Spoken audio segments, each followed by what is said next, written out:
Hello everybody, I'm Colin. This is the first in a series of videos on the Visual Basic.NET language. This series is aimed towards complete beginners who don't have much programming experience. In this first video, we'll be going over how to create a very simple web browser using the built-in elements in Visual Studio.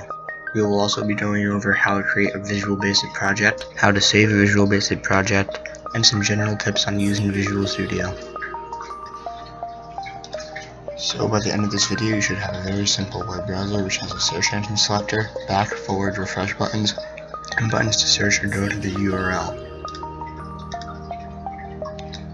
So let's go to websites such as google.com.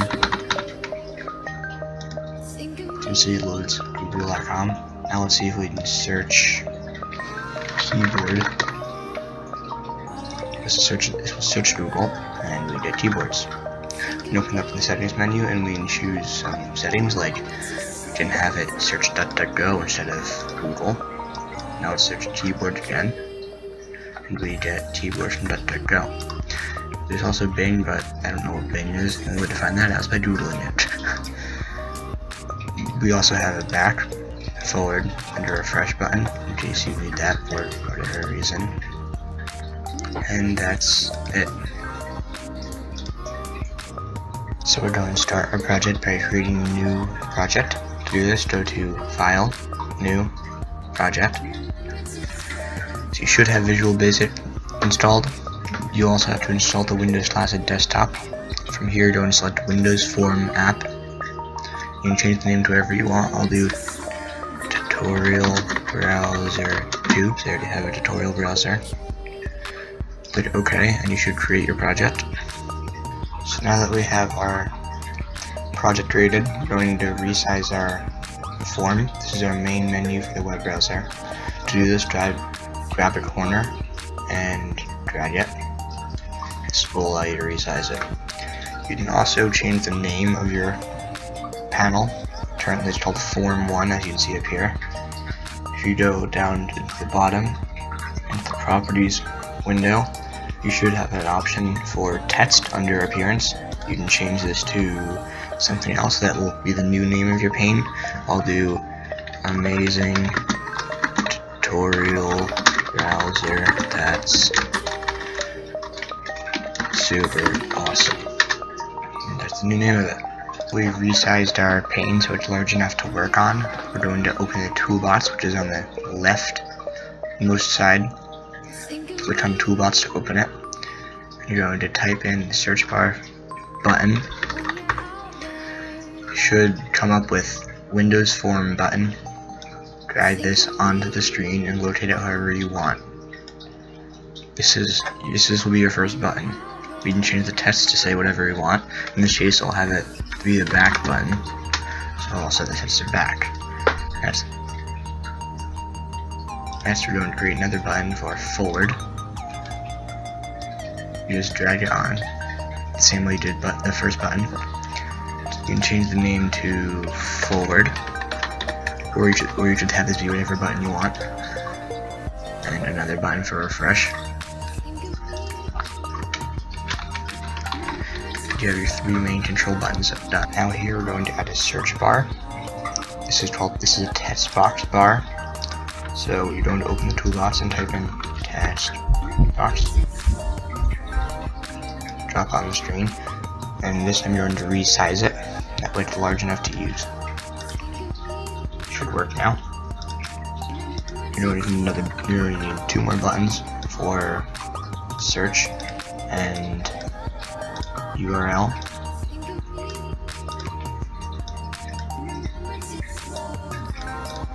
And you have your search bar done. I'll name this search. I'll name this one URL. Next, for our settings menu, we're going to add another button, and we're going to name it settings. This will open another form called settings that has some things you can change about the browser. Next, we have to add the most important element of this, which is the web browser element. So you're going to type in web browser into here. You should get a web browser under all Windows forms. drop it down and resize it to your liking. This way it takes up most of the page so it's usable. And here you have your web browser. So we've now finished our layout for the browser. We have to work on making the browser work now. So it's really simple to do this. You're going to double click on a button you want to map to something, and it will open up the code to change it. So let's start with the back button. So you'll double click on it, and here's the code for it. Public class form1 means that this is in the form1, and private subclass is the private. It's a class that's private that belongs to form1. This subclass will handle clicking the button. As you can see, button 1.click. So here we're going to type in what we want it to do. So we're going to have it do web browser 1.go back.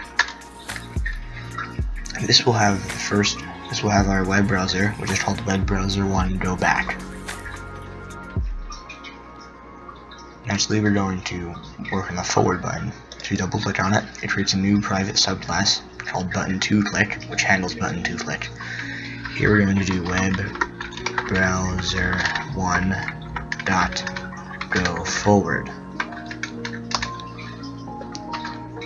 And this will have the browser go forward. We're going to do the refresh button now, which is the same thing, creates another private subclass.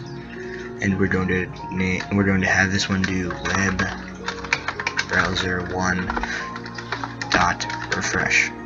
In case you're wondering, I'm using the tab button to automatically complete it, not the enter button. If you use the enter button, it will create a new line like you just did. So if you're doing web browser 1, you would hit web browser 1 tab, not web browser 1 enter. So now that we have all three of these buttons done, we're going to move on to our search button. This is probably going to be the hardest button. So we're going to have it do the following. It's going to create. So we're going to create a variable, and this is what search engine we're going to use. In this case, I'll do Google first, and then we're going to have it search for Google's base URL plus whatever URL you want to go to. So we're going to go to project, tutorial, browser 2 properties. It might be whatever you named it. Go to settings, and right here type in search. This will be the search setting, which will change what search engine we use. For the value, type the following in: https://www.google.com/search. That's Google's default search query URL. Now you don't want to change this from a string, because if you do, it might not work. So you're going to leave it as a string, and you're going to leave the scope as user. Now you're going to go back into here, and then you're going to do this. You're going to want to have it do what I just said. Web browser 1.navigate. The navigate command has it navigate to a URL. We're going to do my.settings.search, which will access our newly created search variable, plus text box 1.text, and that will have it navigate to that. For our URL button, we're going to do the same thing, except it's a lot simpler. We're simply going to have it go web browser 1.navigate text box 1.text. So for this one, you have to enter google.com, and it'll navigate to google.com. So as you can probably tell, we've finished doing every button except for the settings button. The settings button is going to open a new form, which we're going to call settings. So create a new form, go to project, add Windows form. We'll name this settings.vb. Make sure it's on Windows form. and it'll create a new Windows form for the settings menu. So if we go into the code here, we have the public class settings, and this is the private sub. That was useless. Sorry. So all our code will go inside of this public class. So to work on the layout, we're going to add 3 radio buttons. Radio buttons work by having only one of them be able to be checked at the same time.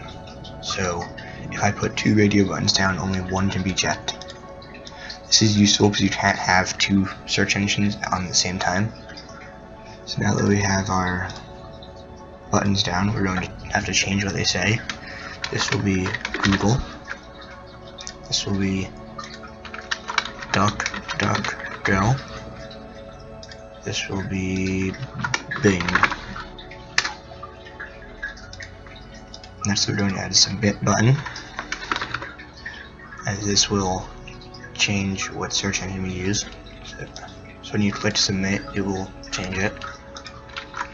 Submit changes. I can't spell. Changes. Now we have the layout for settings done. We have the settings menu, but so far it won't do anything. So to make it do something, firstly you have to make it openable. So you'll create a new private subclass for clicking the settings button. And you're going to have it show settings.vb, which is this form. So you're going to type settings.show. It's going to show the form that's called settings. So now we can test our program, see if it does everything as it should. And click settings to open the settings menu, and just do it. Now we'll go to google.com. That worked. We can also look up what is Google. It'll search Google for what is a Google. You can fix that by changing something, which I'll do in a second. And it works. Back button works too, so it's the forward button, and so is the refresh button. Now to fix that error you just got, which is a stripped error, you're going to click on this. You're going to go to, where is it?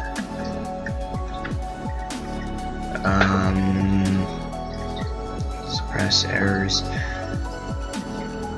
Yeah, stripped error suppressed. You're going to change that from false to true. It will no longer generate any stripped errors. So now we have settings done. Now we have the settings button mapped. We have to go into the settings code and have it do stuff when buttons are changed. So to do this, you're going to go to, you're going to create a new private subclass of settings.vb. This will be for the submit changes button. So when the button's clicked, it will run what code's in the statement. We're going to make an if statement for which button is clicked. This will allow us to change our search engine. So we're going to do if radio button 1 dot checked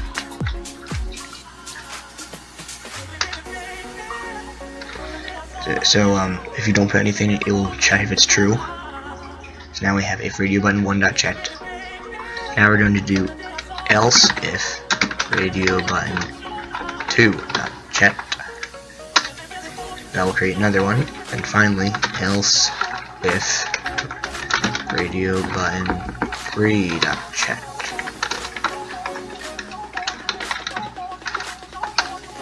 So what we're having it do here is check if the radio, it'll check which radio button is checked. So when you click the button, it will run through this. If the first one's checked, it will do whatever's in here. If the second one is checked, it'll do whatever's in there. And the third one's checked, it'll do whatever is in there. So for this one, we'll have it set my.settings.search to Google search, which is my.settings.search equals https://www.google.com, my.settings.search, and that's Google search. Next we're going to do Bing's my.settings.search equals https://www.bing.com/search, and both of them are the same. I think DuckDuckGo is a little bit different. I might forget what it is. my.settings.search equals duckduckgo.com/ maybe. So after it's done checking through this, it will change whatever. Then we're going to have the form close itself by doing me.hide. That will hide settings.vb. So if we test it, it will open this up and go to settings, and we can change the search engine to DuckDuckGo, and we'll type some random thing to search, and it searches for DuckDuckGo. Now we should change it to Bing, and we can type search again, and we'll search Bing. Obviously it'll work for Google, because, yeah. And here we go. So you've now finished making a very simple web browser. This video helped you. I'll be making more videos in the future on Visual Basic, and continuing this web browser to make it more advanced. Thank you for watching.